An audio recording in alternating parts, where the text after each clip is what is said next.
দেখুন, পরিযায়ী শ্রমিকদের উপরে যেভাবে ভিন রাজ্যে অত্যাচার হচ্ছে, সে অত্যাচার বন্ধের জন্য রাজ্য সরকারের যা পদক্ষেপ নেওয়া দরকার সেটা নেয়নি।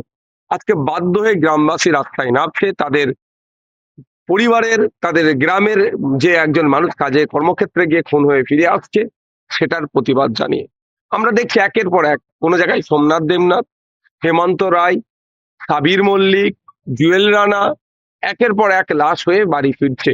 এই যে ভিন্ন রাজ্যে কাজে গিয়ে অত্যাচারের সম্মুখীন হতে হচ্ছে, হত্যা হয়ে ফিরে আসছে, সেটা রোধের জন্য রাজ্য প্রশাসন, লেবার ডিপার্টমেন্ট, ইভেন মুখ্যমন্ত্রী সেই ধরনের কোনো সদিচ্ছা দেখতে পাচ্ছি না।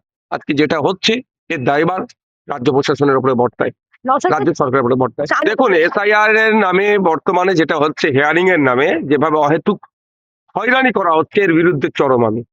কিন্তু একটা জিনিস, প্রতিবাদ অবশ্যই করতে হবে, প্রোটেস্ট করতে হবে, অবশ্যই পিসফুলি হওয়া দরকার, শান্তিপূর্ণভাবে প্রতিবাদ করা দরকার।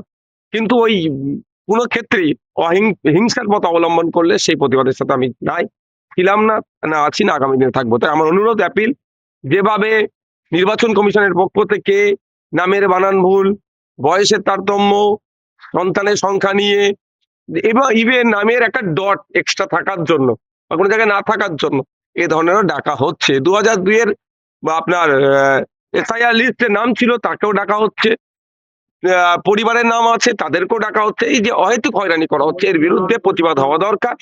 আমিও প্রতিবাদ করছি দিকে দিকে, কিন্তু প্রতিবাদটা অবশ্যই শান্তিপূর্ণ হওয়া দরকার।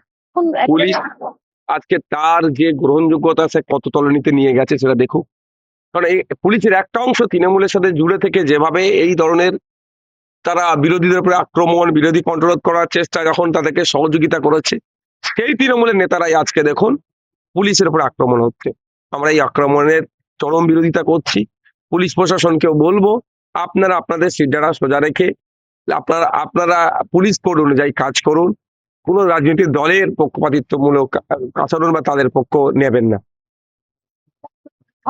আরেকটা ইস্যু হচ্ছে সিঙ্গুরে প্রধানমন্ত্রীর জনসভা, আর একটা দিনের মাঝামাঝি একটা দিন সময় রয়েছে। তো এই যে স্বপ্নভঙ্গ যাদের হয়েছিল, সেই কৃষকরা আশায় আবারও বুক বেঁধেছেন। তারা বলছেন যে আবারও হয়তো শিল্প আসতে পারে। এটা নিয়ে আপনার কি? দেখুন, প্রধানমন্ত্রী জি আসছেন আমাদের পশ্চিমবাংলায়, আসতে পারেন, 100 বার আসবেন তিনি।